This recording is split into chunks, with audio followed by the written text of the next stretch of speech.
Ah, the tinkling of ice in a glass, the sound of summer, or relaxing, or simply just a cold drink. But when did it become that? When could we first just enjoy a cold drink? Could Napoleon drown his sorrows with bourbon on the rocks after Waterloo? Or could Lincoln celebrate his victory at Gettysburg with frosted lemonade on his porch? When did ice become available outside the winter, and how did we conquer heat? This is the story of the ice trade.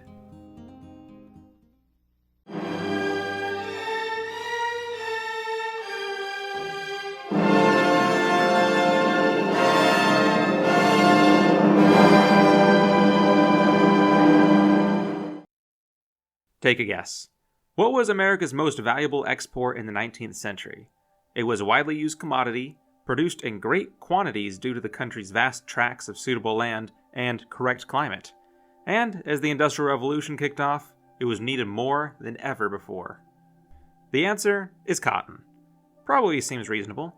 But the second most valuable export is probably a little less expected, despite its production being ideal for all the same reasons as cotton. That export was ice. Cut from the clear mountain lakes of New England, ice was sliced and shipped across the country for the consumption of cold. The production of ice in tropical climates has been feasible in small quantities for centuries, though the story of cheap, reliable ice available year-round came about solely through the efforts of one American entrepreneur.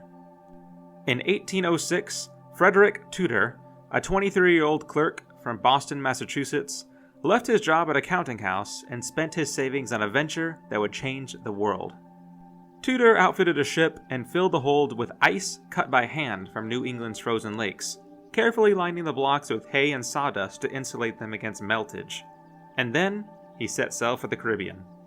3 weeks later, he arrived in the French colony of Martinique, a tropical island where the word winter held no meaning.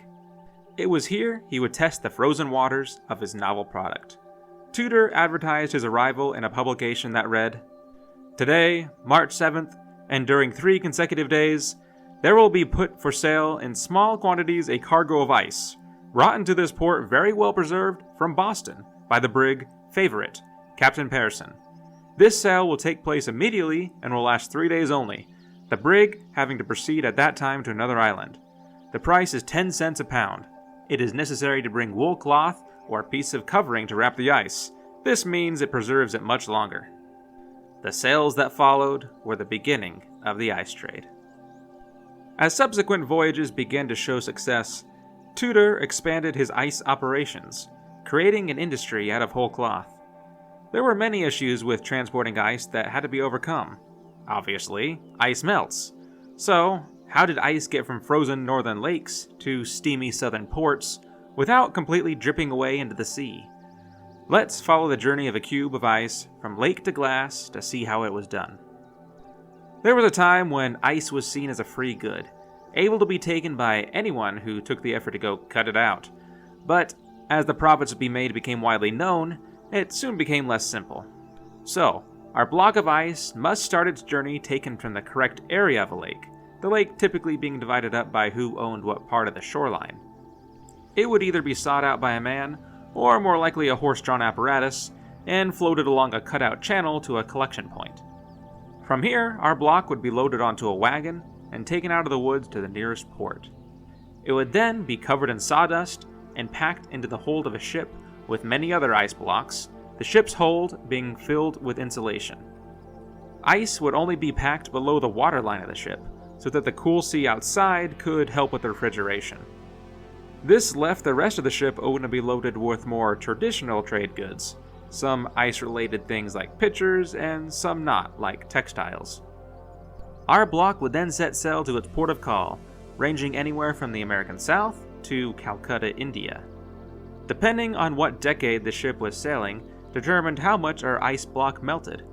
According to Tudor's own logs, 60% of ice sent to India from Boston melted in 1833, while refinements in technique and efficiency meant that less than half of ice was lost on voyages 20 years later. Once the ice arrived, it would be stored in a pre-built ice house, whose insulatory properties largely copied that of the ships. The building could range in size to a small collection point to a large, multi-story warehouse. drainage systems would be set up to carry away the water. 4. Water sitting on the surface of ice causes ice to melt faster than even exposure to warm air. Finally, our block would then be sold to a local merchant or resident. This would either be done ad hoc, or, commonly, through a subscription system, where a person could buy a booklet of coupons that entitle them to ice once a week.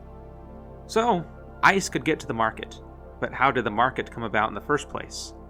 After all, people had been living in warmer hemispheres without ice for centuries. Drinking warm wine and beer and accepting the constant sweating was just part of the human condition. That Tudor managed to make this novelty into a necessity shows that he was able to accomplish what few entrepreneurs have: to invent a market where none had existed before. Tudor's knack for advertising laid in his ability to adapt his product to existing local habits. When exploring a new area for ice, he would find the most popular saloon or tavern in town and offer the owner a free year's supply of ice. The condition would be that the owner had to offer some of his drinks chilled on tap, charging the same price as his other, at best, tepid drinks. As people in town began to grow accustomed to enjoying cold ones, other businesses in town were forced to adopt the practice, and the only way that they could do this would be to buy ice from Frederick Tudor. Of course, the production of commercial quantities of ice had other new and important uses besides letting Texans enjoy a cold beer for the first time. Ice allowed fresh food to be shipped for the first time long distances, without having to be salted or otherwise cured first. For the first time, American dairy producers were competing in Britain, with as much as 15% of butter being sold in Britain being produced in America by the end of the 19th century. Ice allowed for in-home refrigeration. The origin of the archaic name for a refrigerator, icebox, came from the piece of furniture that housed a literal block of ice below food that was being stored inside. Wagons and later trucks carrying ice became a common sight as an Amazon delivery van is today, and people began to find it harder to live without the cool. The profits derived from the conquest of heat did not stay in the hands of one man for long, although Tudor was a ruthlessly effective monopolist for some time. Soon, other businesses started, in New England and elsewhere. Norwegian ice became particularly desired in Europe, as it was viewed as more healthy than ice cut from American lakes, an idea validated in part when a typhoid epidemic was traced to New England river ice. During the American Civil War, the loss of northern ice became a source of distress in the southern states, forcing them to turn to early mechanical forms of ice production to produce in small amounts, often being reserved for hospitals. After the war ended, the resumption of northern natural ice imports crushed the nascent artificial ice industry. But it would not be for long. Throughout the latter half of the 19th century, the natural ice trade continued to expand.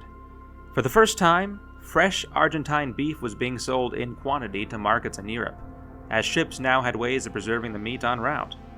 An increasingly affluent populace in Europe and America was beginning to demand ice in greater and greater quantities for comfort and food preservation. But even as more ice vendors entered the market than ever before, local companies began to conglomerate, forming great national cartels. Alaska had at one point gotten in on the ice trade with its own exports, only for its nascent industry to be crushed by ice shipped by rail from eastern United States conglomerates. Norway, in the 1860s, renamed one of its lakes, Lake Oppegard, to Wenham Lake, solely to help its ice companies compete with American ice by using a more English-sounding name. As for India, which had once depended on Boston for its ice, soon found its needs being met by the British Navy, who began building artificial ice plants throughout its network of global bases. The trend towards artificially produced ice continued to grow, picking up in the 1880s as machinery became more efficient. The last hurrah of the natural ice trade would occur during the First World War, where, upon joining the foreign conflict in 1917, the United States found itself wanting to send a great quantity of provisions overseas. Natural ice producers and machine ice producers alike chipped in to provide the ice needed to send huge quantities of beef and other produce overseas. Ironically, the war had the opposite effect in Britain, where, owing to German counter-blockade, they found importing Norwegian ice to be risky, and so had to resort on locally produced machine ice. After the war, the natural ice trade collapsed globally.